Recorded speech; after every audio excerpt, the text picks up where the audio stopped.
Three, two, one. We're on.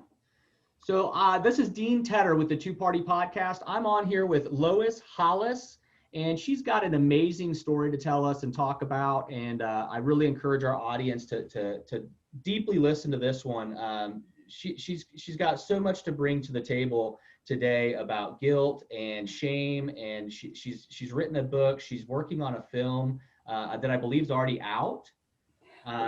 Just an amazing woman. So I'm going to hand it over to Lois. Lois, I want you to just tell us who you are, a little bit about who you are, where you're from, and then go ahead and tell us your story. Okay, thank you so much, and thank you for this great opportunity to share this message, which is my job. So thank you so much for helping me to do my job. We love having you here. Thank you. I am a shame guilt educator, counselor, and filmmaker.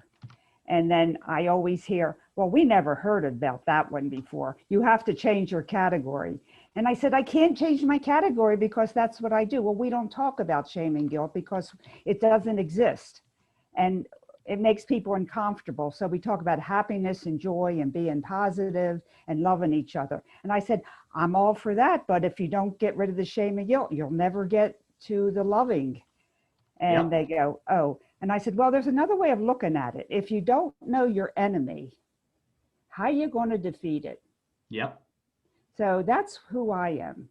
I'm teaching you about shame and guilt that is not in the culture. And the reason that we, I mean everyone, including myself, have not been able to defeat shame and guilt, the automatic, I'm not good enough, I can't do this, I'm guilty, I shouldn't be here.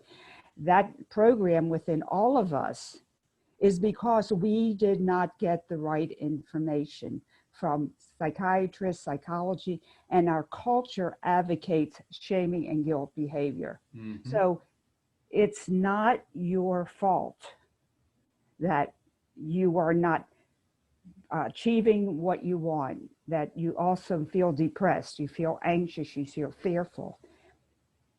I think a lot of people need to hear that.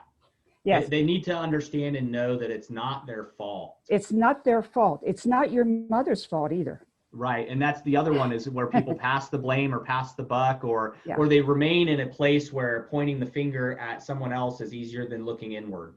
Well, of course it is, but it ain't going to get you home. I'm a basketball fan, so you got to go first, second, third, fourth, and you got to go home. Correct. Being positive is going to get you out of the dugout on first base, but it will never, ever get you home. I want to go home. I want to go home to love and happiness. Yes. Okay, so that was my goal. So I eventually found the real reason and the truth about shame and guilt.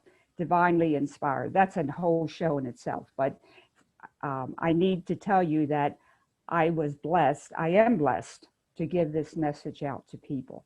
Yep. And not afraid to be opposite what our culture is saying, because I created the first hemodialysis unit in the country, in the United States, in Pennsylvania.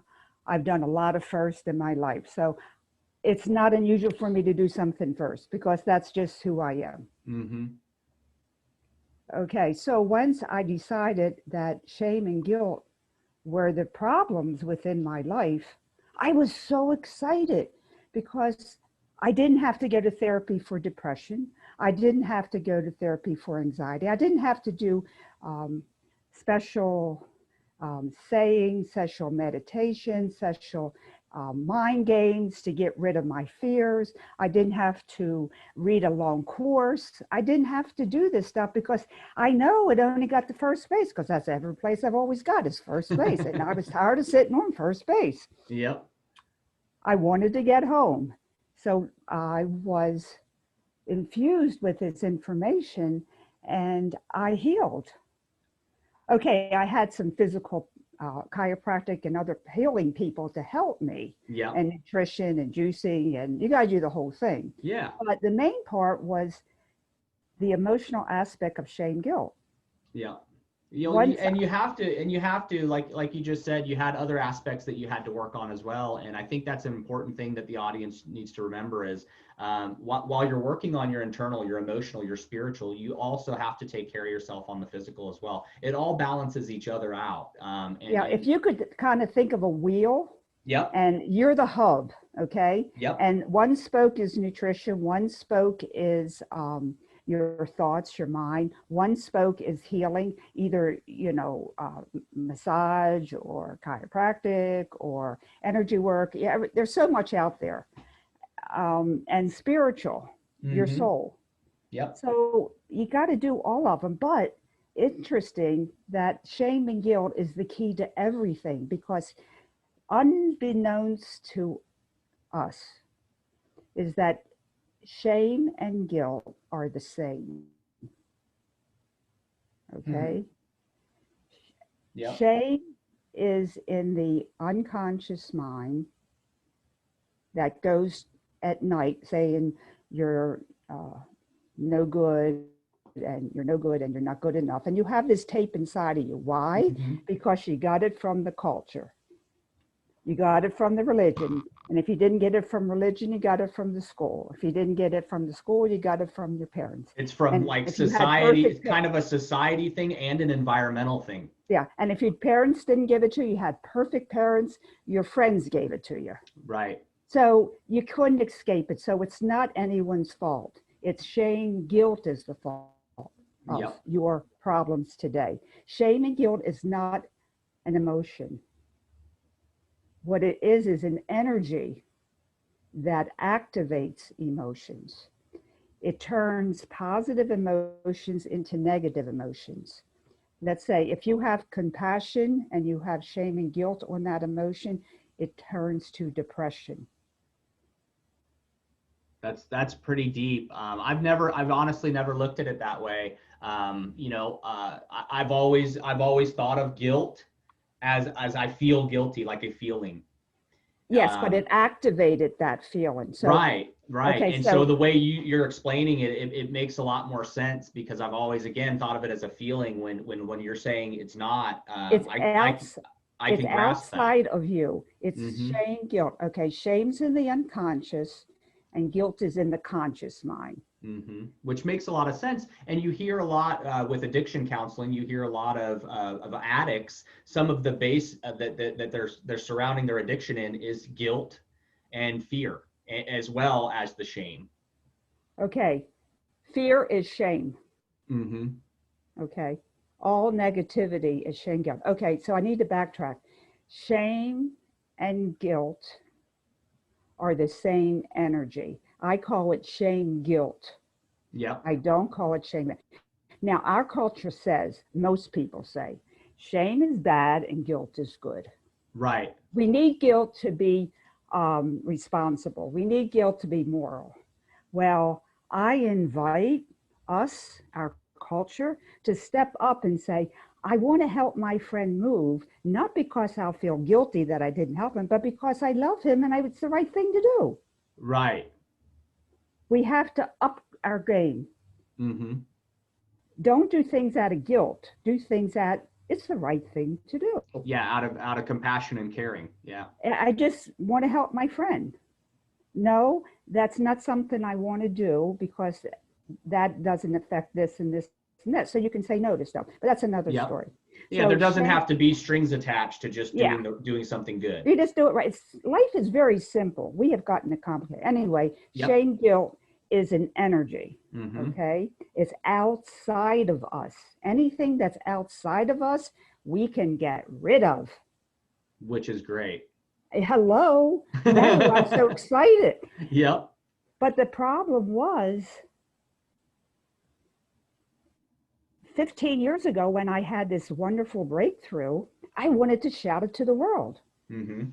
And nobody would let me talk about it because they didn't talk about shame and guilt. And they said, it doesn't exist, Lois, Right. because if you keep talking about it, it exists. And I'm going, well, I don't see how you're ever going to get well, because if you don't recognize your enemy and recognize the obstacle in your life and jump over it with just be positive, I don't see how you're going to get off first base. Yep. And so with the virus thing happening, our world has turned upside down. It has. It has. And the beauty is that I am so busy. I am so excited. Finally, I get to do my stuff. So I'm very happy to do that, because I that's have my done job. well. I've done similar. Since this pandemic started. I mean, I've taken more opportunities to work on myself. I've taken more opportunities to work with my wife and help her, and to help my son. And so, while a lot of people are maybe in some sort of complacency, or they're just like they lost their job, or they're just dealing with so much depression, anxiety that they can't move forward from it or use this opportunity to grow. I've been trying to use this opportunity in the pandemic to grow. Well, you're on the right path. Now, I have to explain something. Why then, if shame, guilt is the same energy, negative, of course, right? Mm-hmm. And that's a long story how that happened. That's another interview. But why does it have two names? Okay, our culture does that to information. I'm a nurse, Yep. and please forgive the simplicity of what I'm saying, if any doctor's listening. If you have a bacteria in your stomach, they call it gastritis. If you have the same bacteria in your lungs, they call it pneumonia. If you have it in your brain, they call it meningitis. Okay, that's simplistic, of course, but Right. it shows the point that even though it's the same substance, if it's in different locations in the body, they give it different names. Right. Now, this is very, very important, because you can't get rid of guilt until you get rid of the shame. You never work on guilt. You have to work on the shame that's feeding the guilt. Almost. It's basically the core of the two. Exactly. Okay. So shame, guilt are twins, or Okay. however you want to say it, but they are Partners in inseparable. crime, maybe. Maybe they're partners Oh in man, crime. that's a great title. We met the partners in crime today. There we go. And that's true. Now, it's very important to see that, because now people are going, oh, guilt is no good. Mm-hmm. Well, we all know shame probably isn't any good, but a lot of people say we need more shames too. So I got to talk to those people. Anyway, shame, guilt is one energy. And if you go on my website, I have a video on that. So um, there's a lot of visuals on that. And that's what my new film is going to be in January. I'm going to make shame, guilt visible so people can see it actually exists. Excellent. And it's outside of us. So what it does is that it affects our emotion. Now, how does it do that? It's very, very clever. Mm-hmm. When someone shames you in language like, you did that again, I expected you to do that, Anytime Right. you feel bad when someone says something to you, it's not so much the words, it's the energy that they're propelling to you. They're throwing their shame onto you. Almost a projection then. Well, not a projection. They actually transfer it to you. Okay. Different than projection. Right. Because it's like, did you ever play the game Hot Potato? They pass something around Yeah, the circle. yeah. Okay, that's it. Shame and guilt is so horrible to carry unconsciously. You don't know it, but unconsciously, that you just want to get rid of it. How do you get like, oh, I'm in a bad mood today. What the heck? Fuck him, whatever. Excuse me. Right. No, you're fine. We're an unfiltered show. You're fine. Okay. You stupid jerk, Yep. Instead of trying to help like a kid, Yeah. 8-year-old, what did you do that for? It's stupid. Well, the kid never was taught it. So like, okay, we still need to discipline our kids and all that. It's the tone of voice, but it's actually the shamed-er feels better after they shamed somebody. Right. That makes sense. And we see that play out in society day in and day out, whether it be in the bullying behaviors we see, whether it be in just in the general, even in the workplace, you see it, where somebody's basically almost in competition with someone else and trying to make them look bad all the time, the shaming. Yeah. But that makes them feel bad. Okay, but it's a temporary feeling of feeling good for the shamer, because they have to keep shaming people. Right, which is unhealthy. So I teach how to recognize shame, guilt, and how to repel it. Like, no, thank you, goodbye. Yep. That's awesome. Now, when someone is shaming you or guilting you, I have one answer that you can say, because I want people to have takeaways. Of course, of course. I mean, I'm on the cliff right now wanting to know how I can get rid of this myself. Okay, you say to them, isn't that interesting? I actually use that quite often. Sometimes Okay. my wife gets mad when I use that. Well, because, yeah, she can't throw her shame onto you. Well, sometimes she just thinks I'm being sarcastic because I'm kind of a sarcastic person. So sometimes I say, well, that's interesting. And she's like, don't start. Well, it's your tone of voice. Right.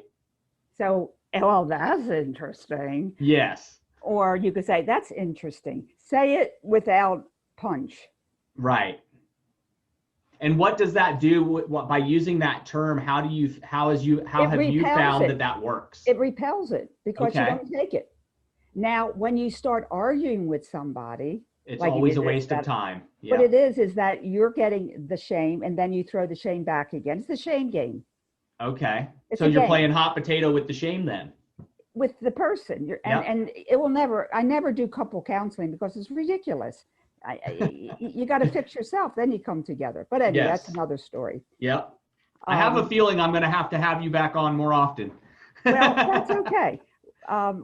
This is a story that started with Adam and Eve. So how many hundreds of years are we talking about it? So I want to get in these minutes now. What's something that can help you shift your mind? And that's a big deal. Yes. If you can just shift your mind, it's not my fault. I have depression, but I don't have to talk about depression. I have to talk about shame and guilt. Mm-hmm. Shame, guilt.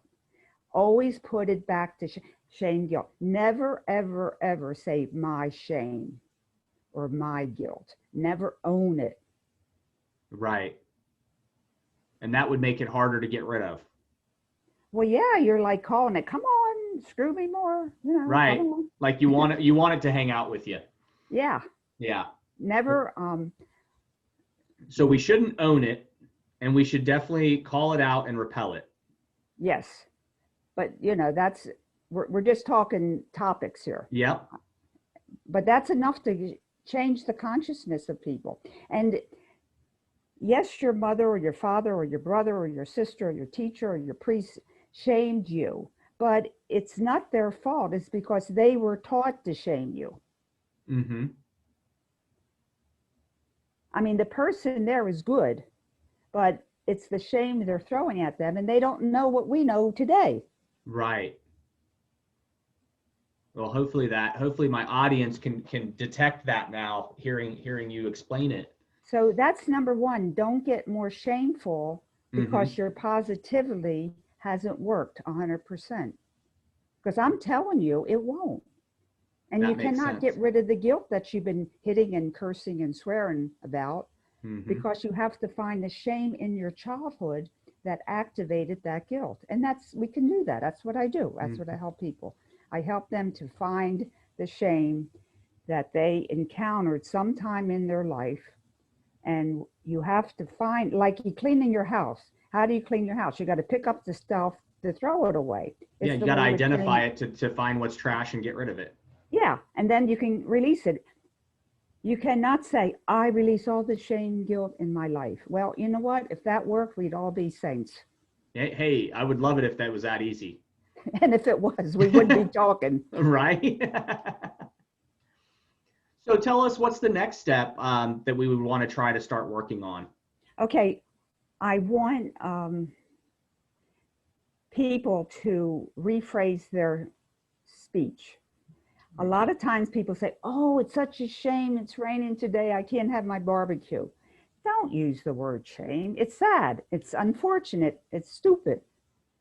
But don't say shame, because then again, you're calling it to you. Right.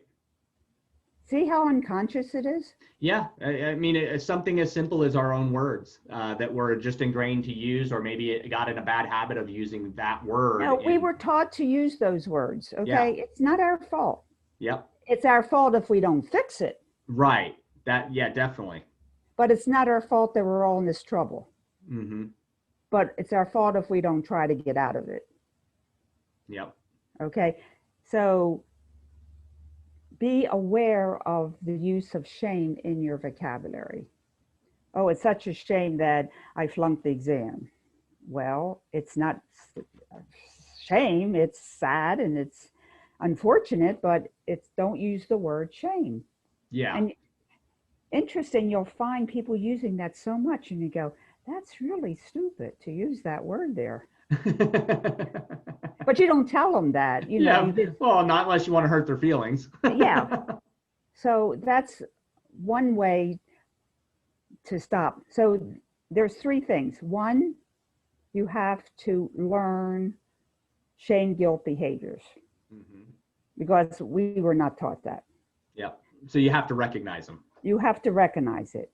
Second, you have to find the shame that you have accumulated in your life. And it has a starting point. This is very interesting. There's a thing that happened when you were 5 years old. I mean, everybody remembers some incident, you know, and we're not doing meditation and hypnosis. That is not healthy in this situation. Okay, it has a place, but not in this particular situation. Right. Because meditation helps you escape your emotions. Right. I want to be in peace and love, and that's good, but not for this particular exercise. This one we particularly want to recognize and face it consciously. Yeah. Yes. Yeah. And this tapping thing, they tap it away. Well, you know what? I could tap all day and it's not going to help. Well, it denies, it makes it worse because you're denying your emotions from talking. Your emotions are really You could almost say with the tapping thing and different techniques like that, you could almost say that you're substituting one thing for another. So you're basically burying the shame and guilt in order to pick up a new habit of tapping or something. Exactly. Else. Yeah. Exactly. So it doesn't help you face it. Exactly. So whatever, you know. Where was I? So then we were on our next step. So we know we gotta recognize it. Then we need to identify. We gotta find it. Then we gotta find where it's from, locate its identity, and locate its the description of where it came from. Yeah. And a lot of people are now it's in the common knowledge about interpersonalities, like we have anger or this or that. And I have a video on YouTube about this that people can go to and look at it and understand what I'm talking about. Okay. And they're the ones, the inside of us is carrying the shame, and we get rid of it because we found it. And then we got to go, oh, I got to get smart and learn how to avoid it. Right. Because it's always going to happen to us, but how do we deal with someone that's shaming us? So to be clear, now we're trying to identify it. Now that we've identified it, we don't want to ignore it, but we want to make sure we don't allow it to come back in new situations. Exactly. Okay. And I don't have a course on this because there isn't a course on that because everybody's different, but I can label where we're going. Yes. And I have sessions, I help people, and I think I'm going to get I think we've in our society as a whole, obviously we don't communicate and we don't work on relationships like we obviously used to when you and I were growing up, and the world's changed a lot, but the way I look at it is when I was growing up, I had a really rough and dysfunctional childhood for sure, and my mom was gracious enough to get me in counseling. She was gracious enough. My whole entire life I think I went through counseling, and I thank her for that.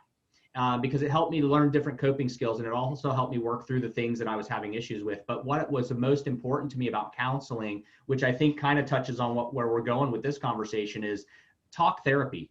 Being able to talk about the shame, talk about the guilt by identifying it. Like you said, you got to identify it, but you also got to pinpoint it. But you don't want to ignore it. There's a time and place where you really need to have an open relationship, whether it's counseling or even with yourself, to where you're having a discussion about this. It needs to be a type of talk about it, work through it, right? And the reason I'm very adamant and available for podcasts is because the present psychology system does not see the shame guilt paradigm that I am showing you. They don't recognize it. They don't know it. Yeah. They haven't done it themselves. I will tell you a personal experience.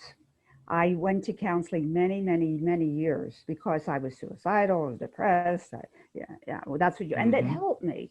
Yep. It really helped me talking, not to want to commit suicide anymore and not to be so depressed. But like I was like halfway there, but you know how it is, you're better, but you're really not, Yeah. but at least you're not falling apart. I like to compare that to when I ask somebody or tell somebody to try to reach out and help others. Just helping somebody in that moment gets them out of maybe a suicidal mind state or gets them out of a depressed mind state. Even if you put a smile on someone's face, it's enough to remove it temporarily.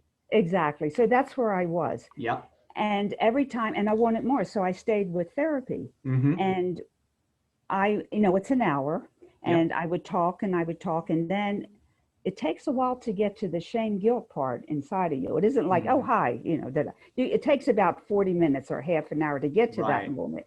And then I would be overwhelmed because I would touch the shame of my childhood. And I would cry, and they would say, session over. Yeah, and that was it. But they didn't know what to do once the shame was exposed. Right. And I think a lot of psychiatry and a lot of counseling, like you said, you reach that point where now you're talking about it. Now you're in an emotional mess over it while you're just trying to work through it. And then like they say session closed, which that's the most important point and time where the session should not end. The session should continue to help you work through it. Exactly. And I'm not condemning therapy because it's really helped. Of course not. It's helped me for, again, it's helped me and I love the professionals that worked with me, but like you said, you're recognizing something that's not taught or not addressed in counseling. And when you reach, like you said, when you reach that plateau where you have learned that this is what's going on, there needs to be people like you that can help people work through that. And they don't understand that shame guilt is not an emotion. And that's why I value the time that you are giving to this to enlighten people. Yeah, for sure. Now, there have been people that came to me who had done 10 years of therapy, 5 years of therapy, and that can go on for quite a while. And then I spend time with them like I'm talking with you. And then I teach them how to find the shame in their childhood, how to recognize it, how to release it. And then they keep doing that the rest of their life. So it isn't that we're sick mentally. We don't have we're labeled mental illnesses, but we just don't know the shame guilt story. Yes. So that's where I am today with you. Yeah. Well, this is really, like I said, this is really enlightening. Like I said, there's a lot of things I have not, just the fact that the guilt, the shame is not a feeling. I'm still wrapping my head around that. And it makes sense the way you just described it. And that alone has educated me today. That alone has helped me to have something to look at and reflect on in myself and in some of my past. And it makes you empowered. Doesn't it make you empowered? Well, yeah, because I feel like I now know deeper about maybe what makes me tick, I guess, what makes me work. That after all these years, I didn't know that. And looking at it now, I can start focusing on that portion of myself. Yeah. It's very enlightening. I really, I've booked a lot of these 30-minute slots, and we started a little early. I wanted to give you more time because I really want to get a little deeper into this. But I am going to have you back on at a later time for another episode so we can dive deeper into this. Because I really am, I think my audience, and I know I am interested in it. This is stuff that always, counseling and anything that deals with the psyche and just self-help and anything that can help another person is what I do. It's what I want to do. So I want to have you back on at a future date. Tell me a little bit more about, tell me about your book and tell me a little bit about your film coming up. Okay. My book, it's, okay. I remember when I said everybody was coming to me because they got well and they send their mothers and their cousins and their kids. And I said the same thing to everybody, like I'm saying to you. I don't know how many times a day. I said, after a couple of years, I can't say this anymore. It's like, save your money, buy my book. Yeah. Yep. But I'm available for counseling. Right. But I think you can get a lot out of my book. So I wrote my book, but as you just said, I'm still wrapping my head around it. So this book is written in English and I think it's clear, but it isn't clear to most people because Right. it's a whole different way of thinking. So if people could get my book if they want and read it, but they're going, wow, I don't really get it. Well, you won't because, So the book kind of lays out the framework or the yeah, foundation, exactly like and we're talking you're now. still doing an overall research and expanding it. So you may have 2 or 3 more books coming. Um, I don't know. We'll see. We'll see. I got a lot of like But the my book cup itself lays out the framework. exactly, and a lot of people say it's too academic. Well, we're entering a higher plane of learning. We're very human beings are awesome people. Yes. We really Very are intellectual. Yeah. very, and we're adaptive. Yes. We're adaptive. When we have a problem, we adapt. We are so smart. We are. Mm-hmm. People go, oh, and that is true, but they don't tell us how to get there. Right. I'm telling you how to get there. That's my job. That's awesome. That's my job. So you can get the book. It's Emotional Revolution Equals Evolution. And everybody told me to stop there, but I said no. Releasing Shame, Guilt. So Yeah. they said, if you put that in the title, nobody will buy it. And I said, oh, well, whatever. Yeah. But that's now what they're you're buying that's it. the message you're conveying. And that's sometimes you've got to convey that message, whether you get advice from someone else. If you didn't put it on there, basically putting that on there summarizes what we're looking at. Exactly. And so, to me, that makes sense. Now that we've talked, it makes sense. But a marketer did not like me, but that's okay. Yeah. He's doing his own shame and guilt. Yeah, those exactly. Those guys sometimes don't know it all. Okay, so that helps. Yep. And another thing would help if people would look at my website, and I have a couple videos there. And I don't know if you have show notes or something, but I can put the YouTube film I have on that so people can I will when I get done and I get this episode all edited up, I will add in the description links. I will add links to your website, to your book, and all of it. Yep. That makes it easier for people. For sure. And the other thing is I want to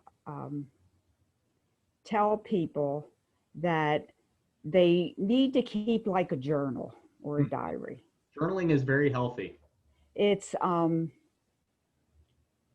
also when I consider the whole human race, all have been told we're not good enough. Yep. In many ways. So what I had to do, and this is the advice of therapists, is that you have to counter one negative like 2 or 3 positives. Mm-hmm. So every time that I did something, I did good. Like when I was driving to someone's house and I never went there before, I would say, I did good, I found it. And then I would say, I did good, I only got lost one time. You can compliment yourself anyway, even if you did wrong. I think we all need compliments. But we have to, when you compliment yourself in your own voice, it means 100 times more than someone telling you. That's powerful. That's very powerful. So I was so depressed, so I made a tape of I'm good. I'm good at burning spaghetti. I'm good at making donuts. I'm very good at loving people. I'm very gracious in my work. I'm very bad at technology, but I do good. I'm very good at finding somebody to help me. No matter what it is, it's not about the negative positives. It's like I burn spaghetti so well, I'm an expert.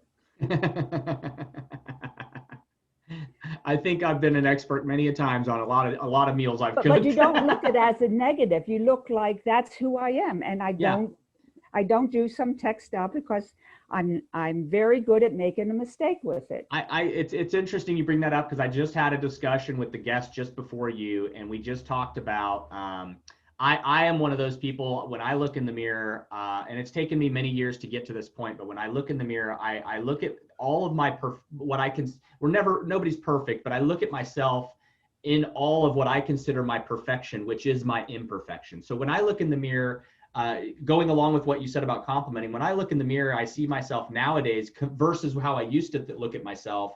I see myself in the mirror nowadays, and I look at my imperfections and my problems or things I see as a problem, and I love them. I love that I'm an individual, and those are me. Those are my problems. Those are what but my don't even imperfections call it are. imperfections. I like to look at them. I like to look at them as my perfections. But I like when I explain it, I kind of explain it as imperfections. But when I look in the mirror nowadays, I love myself for the good and the bad. And you don't even have to say for good or bad or perfect or imperfect. You have to neutralize things. Right. See, shame, guilt has taught us to be judgmental. Mm-hmm. We don't know any other way. Yeah, that makes sense. I mean, I just said it. Yeah. I know. So you can say, wow, I really have this cheekbone that's probably a half an inch bigger, and that's really cool. Because that's who I am. That's awesome. But it took me, okay, so what I did was, at the advice of a therapist, I taped my own voice. Yeah. And I set it to repeat, repeat, repeat. So for 15 minutes, I'd put this, well, it was a cassette in those days. Yeah. Put it in my ears, and I would listen to myself, telling myself, I'm good at writing, I'm good at burning spaghetti, I'm very good, you know. And you know, that really helped. Mm-hmm. Because I was so far down in the trenches. If someone was telling me what I'm telling you today, I couldn't even receive it. That's how far down I was. Right. So some people aren't going to get this, and that's okay, because you have to keep complimenting yourself. It takes practice. It takes practice to get there. We have to reprogram our shame, guilt mind. And then reinforce it. Yeah. Okay. And that's doable. It's very doable. For sure. Well, I'm gonna close out and wrap up here with you. And like I said, I'm gonna have you on in the future. I want to get deeper into this because I'm really enjoying it. But please tell the audience where we can find you on your website. Any other information you want to promote, your film, anything you want to promote. Go ahead and tell the audience about that now. Okay, thanks so much for that intro. I can be found on the website, and it is Lois, Lois, Hollis, HOLLIS.com. Of course, it has the www and all that other stuff, but loishollis.com. Okay. And in there, I give a free ebook. Okay. Now this, if you sign up for my emails, but the ebook is called 500 Questions Have One Answer. Now, this is not one ebook that you'll receive. One email that you'll receive. I made the 500 questions in 20 segments. Okay. So you're going to receive 25 segments at a time for a couple months. Very cool. And that's first base. That's teaching you how to recognize shame, guilt behavior. And I explained it in 500 questions. That's awesome. That's awesome. And so all they have to do is just sign up for the email then. That's it. And then I have some people say, oh, I really want to talk about to you, but it's like, you're so different. I don't know if I want to spend money. I give a free 15-minute session. Yeah. So you can, this is who I am. How do I sound to you? How do you, because everybody has different needs. Right. So and sometimes that's what it takes, is to build that relationship personally. Yeah. And if I can't help somebody, I never charge them, because I answer to God, not to them. Amen. Amen. Well, I'll tell you, Lois, it's been great having you on here. I'll be working on this, and I'll send you over a copy link when we're ready to air this. But I'm going to go ahead. I'll have all the descriptions and links set up to go to this so that people can find your website, find your videos. But I really enjoyed having you on today, and I will for sure have you back in the future. Well, thank you. And God thanks you too. Well, you have a great day, okay? Okay, bye-bye. Have a good one.